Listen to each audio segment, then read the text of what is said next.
আপনি আহমদুল্লাহ সাহেবের বিরুদ্ধে মামলা করার জন্য উঠে পড়ে লেগেছেন তাহিরি সাহেব। কেক কেটে হাতে তালি দিয়ে জন্মদিন সেলিব্রেট করা, জন্মদিন পালন করা, এটা কোন নবীর সুন্নাহ? তাহিরি সাহেব, আপনার কাছে আমাদের এই প্রশ্ন, আপনি পারলে একটু জবাবটা দিবেন। তার কারণ আমরা দেখেছি আপনি কিছু ছেলেপেলেদের নিয়ে হাতে তালি দিচ্ছেন, কেক কাটছেন এবং জন্মদিন পালন করছেন। যদি আপনি রাসূল সাল্লাল্লাহু আলাইহি ওয়াসাল্লামকে ভালোবেসে থাকেন, তাহলে আপনার জীবন, আপনার কর্ম, আপনার মাথা থেকে পা পর্যন্ত সব কিছুই চলবে রাসূল সাল্লাল্লাহু আলাইহি ওয়াসাল্লামের সুন্নাহ অনুযায়ী। নবুয়ত নির্ধারিত হওয়া এবং নবুয়ত প্রাপ্ত হওয়া দুটো এক বিষয় নয়। নবুয়ত তো নির্ধারিত আল্লাহ সুবহানাহু ওয়া তাআলা বহু আগেই করে রেখেছেন। যেমন আল্লাহ তাআলা বলছেন, ওয়াইদ আখাযাল্লাহু মিসাকান নাবিয়্যিন, আমি রূহের জগতে নবীদের কাছ থেকে একটি ওয়াদা নিয়েছিলাম। কিন্তু নবুয়ত লাভ করা হচ্ছে দুনিয়াতে আসার পরে, নির্দিষ্ট একটা বয়স পার হওয়ার পর। আল্লাহ সুবহানাহু ওয়া তাআলা আমাদের মৃত্যুর দিন তারিখ সকল কিছু নির্ধারিত করে রেখেছেন। তাই বলে দুনিয়াতে আমরা মরহুম না। আমাদেরকে কেউ মরহুম বলে ডাকে না, মৃত বলে ডাকে না। আমরা মরহুম হব, মৃত হব সেই দিন, যেই দিন প্রকৃত অর্থে আমরা মৃত্যু লাভ করব। যদি মাত্র নবুয়ত নির্ধারিত হওয়ার দ্বারাই নবী শুরু হয়ে যেত, তাহলে তো মৃত্যু নির্ধারিত হওয়ার দ্বারা আমরা মরহুম হয়ে যেতাম। আবু হুরায়রা রাদিয়াল্লাহু আনহু থেকে বর্ণিত যে হাদিসটা, রাসূল সাল্লাল্লাহু আলাইহি ওয়াসাল্লামকে প্রশ্ন করা হয়েছিল, মাতা ওয়াজাবাত লাকা নুবুওয়াহ, কখন আপনার জন্য নবুয়তকে নির্ধারিত করা হয়েছে? রাসূল সাল্লাল্লাহু আলাইহি ওয়াসাল্লাম বললেন, আদম বাইনার রূহি ওয়াল জাসাদ, আদম আলাইহিস সালাম যখন রূহ এবং শরীরের মাঝে অবস্থান করেছিল, তখন থেকেই আল্লাহ তাআলা নবুয়তের জন্য আমাকে নির্ধারিত করেছিলেন। বিষয়টা কিন্তু এমন না যে তখন থেকেই আমি নবী, বরং তখন থেকে আল্লাহ তাআলা নবুয়তের জন্য আমাকে নির্ধারিত করে রেখেছিলেন। সহিহুল বুখারীর আরেকটি হাদিস এক্ষেত্রে আমরা আপনাদের সামনে পেশ করতে পারি। সেই হাদিসটি আপনারা পাবেন সহিহুল বুখারী 3902 নম্বর হাদিস, ইবনে আব্বাস রাদিয়াল্লাহু আনহু থেকে বর্ণিত। তিনি বলেন, বয়সা রাসূলুল্লাহ সাল্লাল্লাহু আলাইহি ওয়াসাল্লাম লিআরবাঈনা সানাহ, রাসূল সাল্লাল্লাহু আলাইহি ওয়াসাল্লাম তিনি 40 বছর বয়সে নবুয়ত লাভ করেন। রাসূল সাল্লাল্লাহু আলাইহি ওয়াসাল্লামের নিজের মুখের থেকে আরেকটি হাদিস শুনুন। সেই হাদিসটি আপনারা পাবেন সহিহ মুসলিম 5833 নম্বর হাদিস, যে হাদিসে রাসূল সাল্লাল্লাহু আলাইহি ওয়াসাল্লাম বলছেন, ইন্নী লা আরিফু হাজারান বিমাক্কাহ কানা ইউসাল্লিমু আলাইয়া ক্বাবলা আন উবআসা ইন্নী লা আরিফুহুল আন। অর্থাৎ রাসূল বলছেন, আমি নবী হওয়ার আগে মক্কায় একটি পাথর আমাকে সালাম দিত, ওই পাথরটাকে আমি চিনি।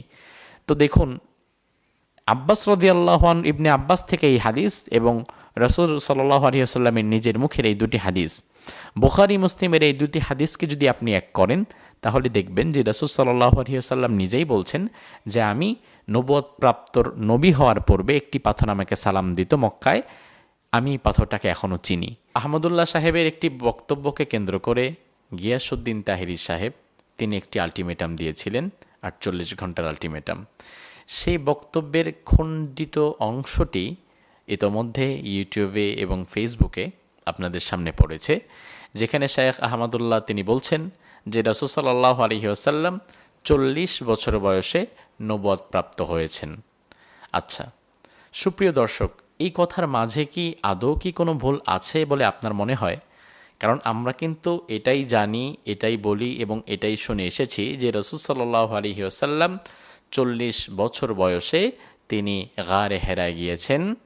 গারে হেরায় যাওয়ার পরে সেখানে ধ্যানমগ্ন ছিলেন, সেখানে জিবরিল আমিন এসেছেন, এরপরে আল্লাহ সুবহানাহু ওয়া তাআলা ওহী নাজিল করেছেন, রাসূল সাল্লাল্লাহু আলাইহি ওয়াসাল্লাম নবুয়ত প্রাপ্ত হয়েছেন। এই বক্তব্যের এই অংশটিকে ভুল ব্যাখ্যা করে গিয়াসউদ্দিন তাহিরি সাহেব তিনি বলছেন যে আমি আহমদুল্লাহ সাহেবের বিরুদ্ধে মামলা করব, তিনি যদি তার বক্তব্য থেকে রুজু না করে, তিনি যদি ভুল স্বীকার না করে।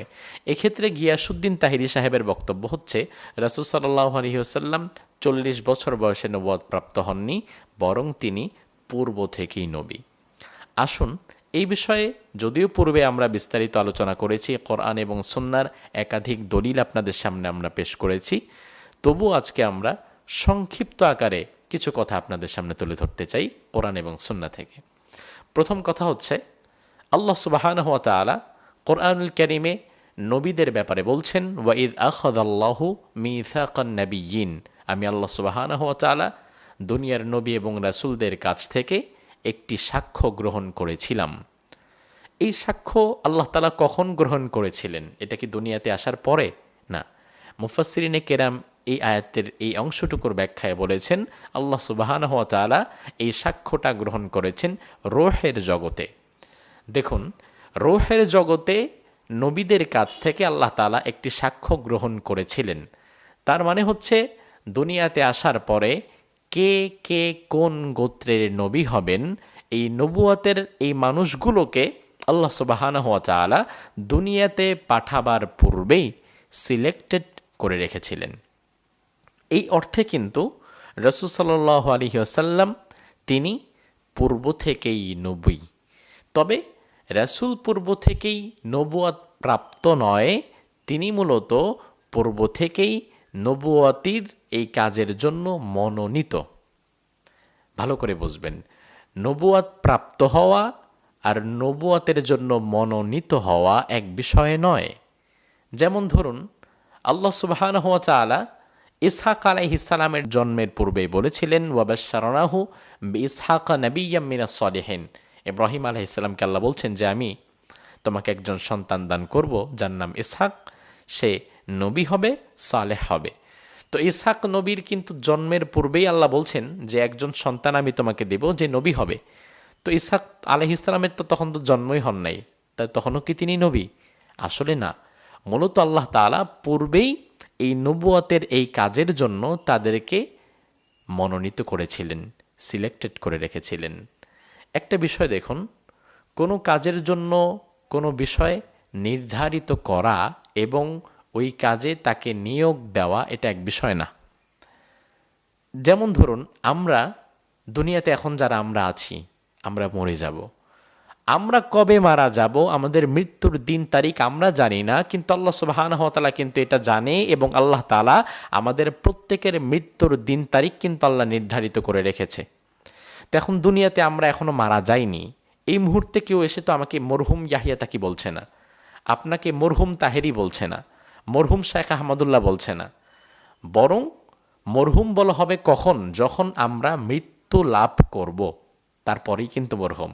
এই বিষয়টা সেম, একই বিষয়। মৃত্যুটা কখন হবে এটা আল্লাহ সুবহানাহু ওয়া তাআলা নির্ধারণ করে রেখেছেন।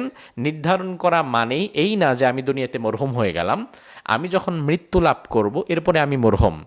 আল্লাহ সুবহানাহু ওয়া তাআলা দুনিয়াতে কাদেরকে নবী বানাবেন, নবুয়ত প্রাপ্ত কাদেরকে আল্লাহ তাআলা বানাবেন, এই নবীদেরকে আল্লাহ তাআলা পূর্বেই সিলেক্টেড করে রেখেছেন। তার মানে এই না যে তারা তখন থেকেই নবী। মূলত এই দায়িত্ব যখন প্রাপ্ত হচ্ছে, এই দায়িত্ব প্রাপ্ত হওয়ার পর থেকে তাদের নবুয়তের যেই দায়িত্ব, এই দায়িত্ব প্রাপ্ত হওয়ার পর থেকেই তারা নবী বলে নিজেদেরকে পরিচয় দিচ্ছিলেন।